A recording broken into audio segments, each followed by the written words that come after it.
Hi, this is Priya. Welcome to ఏజెన్ news. Cinema స్టైల్లో దొంగతనం చేసిన ఘటన ఆంధ్రప్రదేశ్లోని చిత్తూరు జిల్లాలో జరిగింది. వివరాల్లోకి వెళ్తే చిత్తూరు జిల్లాలోని గుడిపాల మండల కేంద్రంలో అర్ధరాత్రి సమయంలో ముగ్గురు దొంగలు రెచ్చిపోయారు. ముసుగులు ధరించి 2 ఏటీఎం మెషిన్లను కాల్చి ధ్వంసం చేసి 25 లక్షల రూపాయలను ఎత్తుకెళ్లారు. ఓ ఏటీఎంలో 13 లక్షలు, మరో ఏటీఎంలో 12 లక్షలు ఎత్తుకెళ్లారు.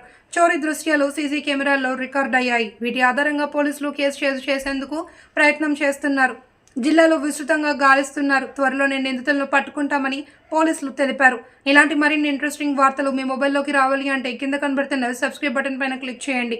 వీడియో నచ్చినట్లయితే లైక్ చేయండి, షేర్ చేయండి. Thank you.